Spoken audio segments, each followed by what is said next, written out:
হ্যাঁ, আবুল সরকার দেখেন না, এখন গর্তে ঢুকে গেছে। আবুল সরকার কই ঢুকছে বলে? কথা বলেন, কোথায় আবুল সরকার? আপনাদের এলাকায় যদি বাউল গান হয় আর আবুল সরকারের কোনো লোক আসে আর বাউল গানে আপনি অংশগ্রহণ করেন, তাহলে এটা ঠিক করবেন না বেঠিক করবেন বলেন? কথা বলে না, তাহলে আপনি আবুল সরকারের লোক? হ্যাঁ, আবুল সরকারকে ভালোবাসেন কে কে? হাত জাগান তো। মুসলমান, সচেতন মুসলমান। আবুল সরকারের মতো ব্যক্তি আমাদের বাংলাদেশে তার জায়গা নাই, ঠিক কিনা বলেন? কথা বলেন, ঠিক কিনা? তার সর্বনিম্ন বিচার হলো তাকে হত্যা করে দেওয়া হবে, ঠিক কিনা বলেন? তার সহযোগী যারা আছে, তাকে শেল্টার যারা দিচ্ছে, আমি বলছি গতকালকে মাহফিলে এই আবুল সরকারকে যারা সাহায্য করছে, আগে তাদেরকে ফাঁসির কাছে ঝুলানো হবে, ঠিক কিনা বলেন? আবুল সরকারকে যারা সাহায্য করছে তাদের মুখের ভিতরে কুকুরের পেশাব করানো উচিত, ঠিক কিনা বলেন? আবুল সরকারকে তার মুখের ভিতরে শিশু বাচ্চাদের প্রস্রাব করানো উচিত, ঠিক কিনা বলেন? আবুল সরকার ও তো আমাদের দেশে থাকার লোক না। 95% মুসলমান যে আল্লাহর জমিনে আল্লাহর উপরে কথা বলবে আর আল্লাহর বিরোধিতা করবে, ওই আবুল সরকার বাংলাদেশে কোন জায়গায় ঠাঁই পাবে না, ঠিক কিনা বলেন? আর আমাদের ইমানি দায়িত্ব, আপনারা বাউল গানে যাবেন না।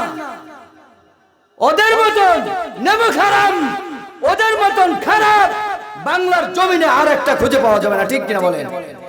রাগ করেন বা রাগ করেন না, বেজার হয়েন না। ওরা একবার এই মোবাইলে দেখলাম, এখনই বের করে দেখানো যাবে।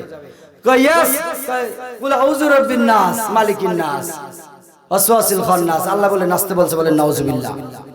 নাউজুবিল্লাহ বলতে পারেন না, বলেন নাউজুবিল্লাহ। ওরা বলে আল্লাহ বলছেন নাচতে। চিন্তা করেন, কোরআন তো অপব্যাখ্যা দিয়েছেন। তসলিমা নাসরিন ওয়াত্তিনি ওয়াযাইতুন ওয়াতুরি সিনিনা, এই ওয়াতুরি সিনিনা এটার ব্যাখ্যা দিয়েছিল আমি তোরে চিনি না। বাংলাদেশে তসলিমা নাসরিনের জায়গা হয় না, আবুল সরকার বাউলেরা বাংলাদেশে জায়গা হবে না, ঠিক কিনা বলেন? বাংলাদেশে আবুল সরকারের জায়গা নেই। তসলিমা নাসরিন বাংলাদেশে এই পর্যন্ত আর আসতে পারে নাই, আর আসতে পারবো না। আবুল সরকারের ফাঁসি হবে। ওরা যাকে সাহায্য করবে, আবুল সরকারের যে সাহায্য করবে, তাকে ফাঁসির কাছে ঝুলতে হবে ইনশাআল্লাহ, ঠিক কিনা বলেন? আমরা ছাড় দেব না, ছাড় দেব না। ইসলামের জন্য কোনোভাবেই আমরা মাথা নত কারোর কাছে করবো না, ঠিক কিনা বলেন? সব দিকে মাথা নত করতে রাজি আছি, ইসলামের দিকে মাথা নত করতে, ইসলামের বিরোধিতা করবে, ওখানে কোনো ছাড় নাই। মুহাম্মাদুর রাসূলুল্লাহ ওয়াল্লাযীনা মাআহু আশিদ্দাউ আলাল কুফার, ওরা কাফের। যে ব্যক্তি আল্লাহকে বলতে পারে আগামাজা নাই, ওর চাইতে কাফের নিকৃষ্ট আল্লাহর জমিনে আরেকজন নাই, ঠিক কিনা বলেন? ও আবার বাংলাদেশে থাকে কিভাবে? কি ঈমান নিয়ে আমরা আছি? কি ঈমান নিয়ে আছি? আবার মসজিদে নামাজ পড়েন।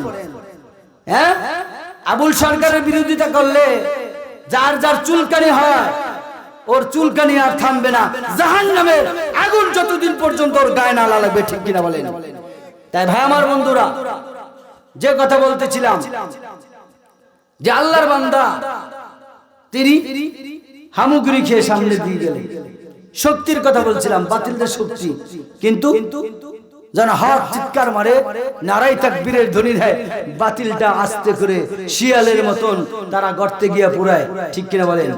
আমরা সিংহ পুরুষ না শিয়াল? বলেন, সিংহ পুরুষ না শিয়াল? সিংহ পুরুষ। মুসলমান কোনদিন শিয়াল হতে পারে না, একদিন বাঁচবো সিংহের মতন বাঁচবো, ঠিক কিনা বলেন? যাই হোক, এই আল্লাহর বান্দা তিনি দুই এক কদম সামনে গিয়েছেন। ফেরেশতা দুই দল এসে হাজির হয়েছে। এক দল বলছে আমি নেব, আরেক দল বলছে আমি নেব। চিৎকার মেরে বললে না, একে নিতে দেবো না তোমাকে। কেন নিতে দিবে না? এ তো 100 জন খুন করেছে, আবার জান্নাতে যাবে কিভাবে? এর ভিতরতে দেখে যায় আল্লাহ তো দেখতেছেন, আল্লাহ সব বুঝতেছেন, আল্লাহ সব জানতেছেন। আল্লাহ তাআলার পক্ষ থেকে আরেকটা ফেরেশতা পাঠিয়ে দিয়েছেন।